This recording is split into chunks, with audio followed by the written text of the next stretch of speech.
Alright, boys and girls, welcome back. If you were one of the students that chose to do your artwork on your paper plate, you're still going to need some of the same materials that if you did it on the paper towel or if you did it on the paper plate. I have some watercolors. And if you don't have watercolors, boys and girls, don't stress over that, thinking that, oh, I can't do an art project. You can still use materials like crayons and blend colors that way. I am using watercolors that I have in the art room, and I'm gonna need a sponge. I'm using that instead of the paintbrush because it'll make it a little bit easier for me to spread it, but also in case some of you might not have a paintbrush. If I was using just this paintbrush, I'm gonna be painting wet on wet, so I'm just gonna take it and kind of dab some water on here to get my paper plate kind of wet.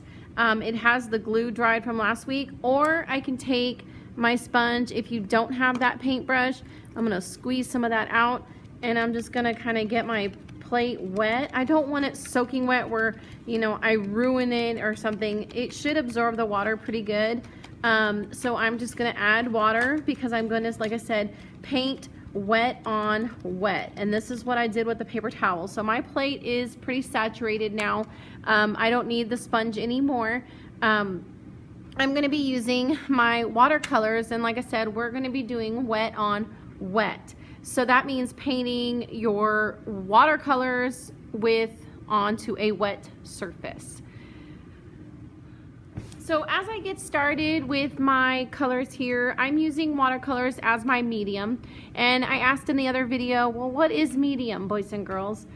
You know, I know a lot of us think of medium as when we go to a restaurant and we order a drink size, that we order small, medium, and large.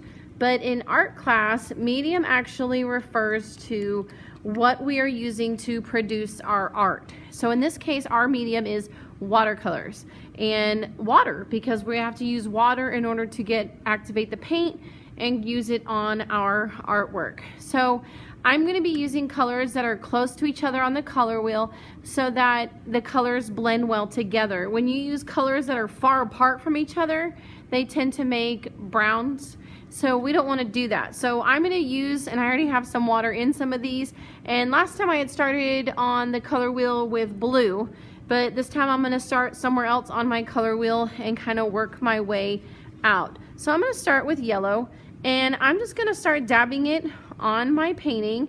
I'm not really, and you can brush it too, I guess, more on this.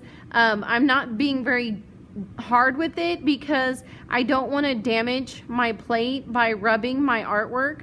So I'm just kind of gently brushing, going out away from your circle that you created in the center, because then I'm going to use it and I'm just kind of going around my radial lines, and then I'm going to add in some of my other colors. So I'm actually going with my warm colors and going around, and I'm gonna blend my colors in with each other, and you'll see and notice that some of your paint is going away from those lines that you created when you were using the glue last week on your radial lines. So I'm gonna go in here with a little bit of orange so that I'm creating those intermediate colors of orange and yellow together make yellow orange, and I'm going to use some of my other colors to create my other intermediate colors.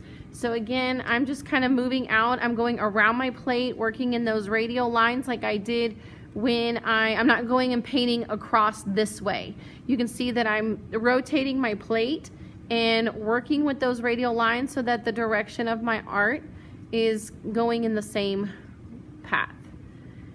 So I'm going to keep going and doing this. So I now used yellow, I used orange, which means I'm going around my warm colors to do my artwork. So I'm going to pick my red, and when I mix my red and my orange together, I'm going to create a red-orange, another one of my intermediate colors. So this is where you are really learning how to mix colors and build our new colors and create lots of color using our color wheel. So I'm going to keep doing this and think about some of the colors that I'm going to use next to finish my artwork. So You can see now, I just love the colors that I'm creating in here, where it just really gets that tie-dyed effect. The colors are flowing together.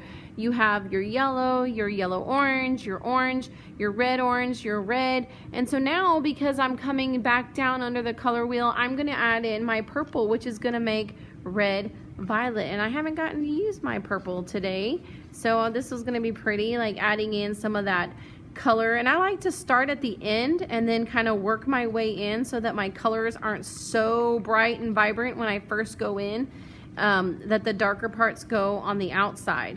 So watch what I'm talking about when I say that I add the outside.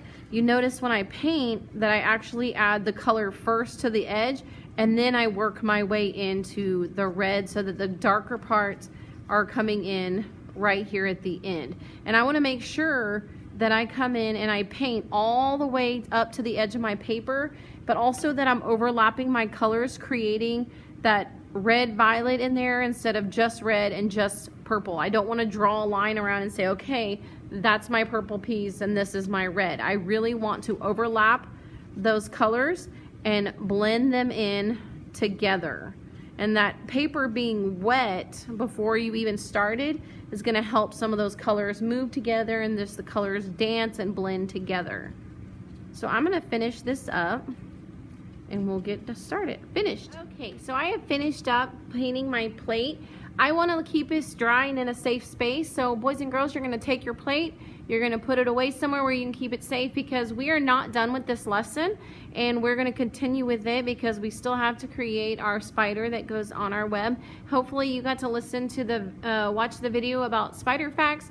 Miss Shop is not crazy about spiders, so I do have that fear of spiders, the arachnophobia. So yes, we're doing this as an art project, but you will never see me near a spider. I'm going to clean up my materials and I'm going to put away my artwork and keep it safe for next week. And I hope you guys do too. Bye guys.